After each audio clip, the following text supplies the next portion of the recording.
राज्यसभा में अमित शाह जी द्वारा भारत रत्न बाबा भीमराव अंबेडकर जी के खिलाफ जो टिप्पणी की गई, हम उसका पूरी तरीके से विरोध करते हैं। और जब तक अमित शाह माफ़ी नहीं मांगेंगे, ये निरंतर आंदोलन चलता रहेगा। अभी 2 दिन पहले भी हमने इसमें प्रदर्शन किया और परसों भी हम अंबेडकर जी की मूर्ति के नीचे एक आंदोलन करेंगे अमित शाह जी के खिलाफ और एक ज्ञापन देंगे। और बहुत ही अपमानजनक जो अंबेडकर समानता, न्याय और हमारे संविधान की नींव को कमजोर करने का खतरनाक प्रयास है ये अमित शाह जी द्वारा। भारतीय जनता पार्टी की मानसिकता को दर्शाता है, क्योंकि कांग्रेस पे जो उन्होंने ये आरोप लगाया कि उन्हें भारत रत्न नहीं दिया, तो मैं ये बता देना चाहता हूं कि जब आज़ादी से पहले कांग्रेस के खिलाफ सांसद बने थे बाबा भीमराव अंबेडकर जी, तो 47 में जब भारत और पाकिस्तान अलग हुए थे, देश आज़ाद हुआ था, तो उनका जो सांसद वाला एरिया था वो पाकिस्तान में चला गया था। तब नेहरू जी ने उन्हें एक सीट खाली करा के सांसद बनाया और संविधान उनसे डिक्लेयर कराया। तो कांग्रेस बाबा साहब को मानने वाली है, कांग्रेस का एक एक सिपाही बाबा साहब को मानने वाला है। और जब तक अमित शाह जी माफ़ी नहीं मांगे, कांग्रेस का एक एक कार्यकर्ता सड़क से लेकर संसद तक, हमारे नेता और कार्यकर्ता इस लड़ाई को निरंतर लड़ते रहेंगे, चाहे हमें सड़क जाम करनी पड़े, चाहे रेल रोकनी पड़े। राहुल गांधी ने और प्रियंका गांधी ने मांग करी है कि अमित शाह इस्तीफा दें या उन्हें बर्खास्त कर दें। जी, आपकी मांग माफी मांगने तक हम बर्खास्त की भी मांग कर रहे हैं, उसमें पूरे कांग्रेस के लोग बर्खास्त भी कर रहे हैं, माफ़ी भी मांगे। और ऐसे व्यक्ति को तो राजनीति में भी नहीं होना चाहिए जो इतनी दूषित मानसिकता के साथ राज्यसभा में और संसद में रहता हो और देश का गृह मंत्री हो। उसको तो गृह मंत्री रहने का भी अधिकार नहीं है। जो भी हमारी रणनीति होगी वो तो हम आपको एक जो प्रेस रिलीज बनाएंगे उसमें देंगे ही। बाकी हमारा यही है कि अंबेडकर जी पे मालार्पण करते हुए आगे की जो भी रणनीति होगी हम आपको पहले ही बता देंगे। उसमें ज्ञापन देना भी है, विरोध प्रदर्शन भी है। कैसे होगा, क्या रूट होगा, क्या उस दिन का टाइम होगा, वो सब आपको हम बताएंगे। और बाकी यही है कि संसद में जो एक अमित शाह ने जो बयान दिया है उसकी मांग यही है कि इस्तीफा दें वो। महिलाओं के लगभग क्या संख्या है? अभी मैंने वही कहा आपसे कि जो भी रणनीति होगी, जो भी संख्या होगी, जो भी टाइम होगा, जो भी स्थान होगा, हम निश्चित करके आपको बताएंगे।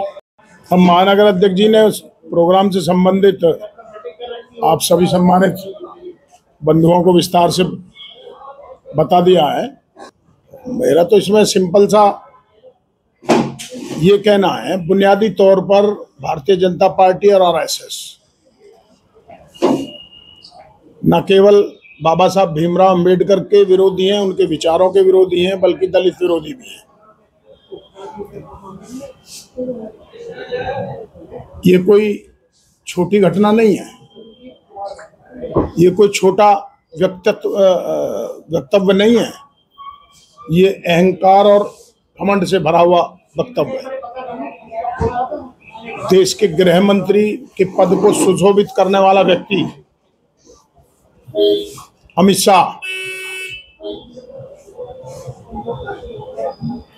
संविधान निर्माता बाबा साहब भीमराव अंबेडकर के लिए ये सहजता के साथ टिप्पणी कर देना,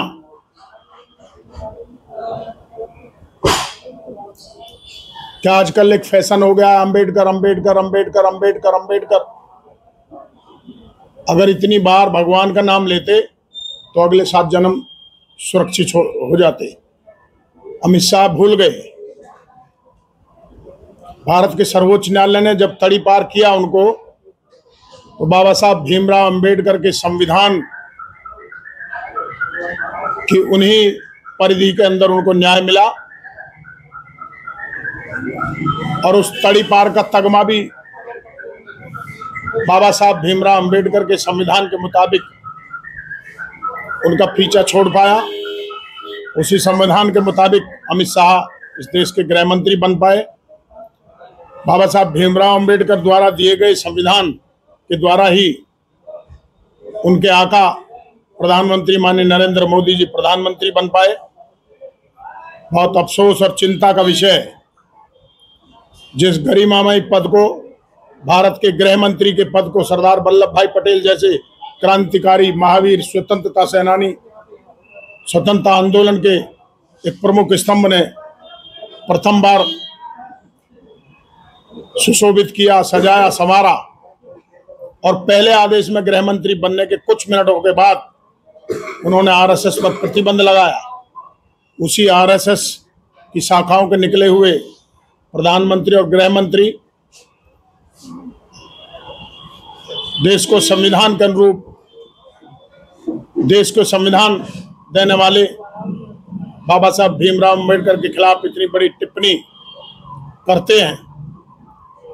ये खाली वानगी भर है। उनके आरएसएस प्रमुख भी कई बार इस तरह के और उनके मंत्री भी सैकड़ों बार गांधी और अंबेडकर के विचार को नकार चुके हैं। आप सबने देखा होगा, बहुत सारे समयों पर, अलग अलग समय पर बाबा भीमराव अंबेडकर के प्रति अपमानजनक बातें करना, महात्मा गांधी के पुतलों को गोली मारना और बाध्यता और उनकी मजबूरी भी उनको लेकर साथ चलती है।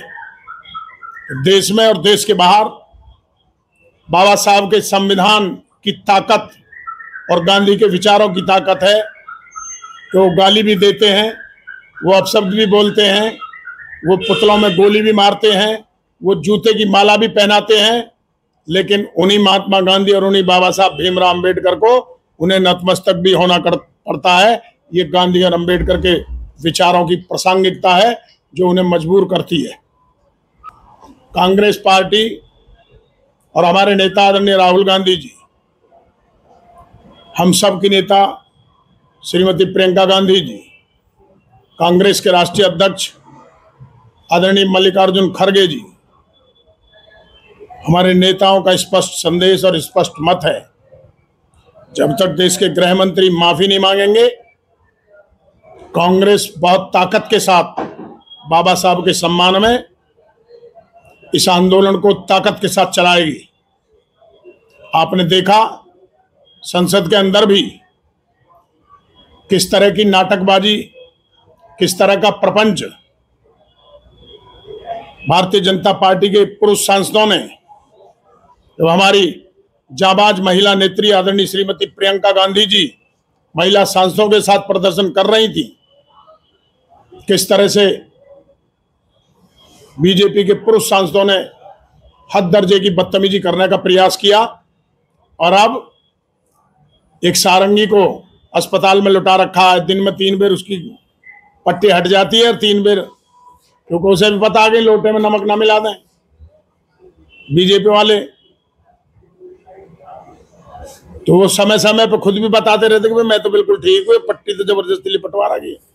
इस तरह के ढोंग और प्रपंच और इस तरह का षड्यंत्र लोकशाही में, प्रजातंत्र में, लोकतंत्र में, भारत के मंदिर के अंदर, संसद के अंदर इस तरह के वाक्यात महापुरुषों के प्रति और विशेष रूप से स्वतंत्रता आंदोलन में जो बड़े चेहरे भागीदार रहे, उनको सबको अपमानित करने का काम भारतीय जनता पार्टी और आरएसएस ने पिछले 10 वर्षों के अपने सरकार में किया है।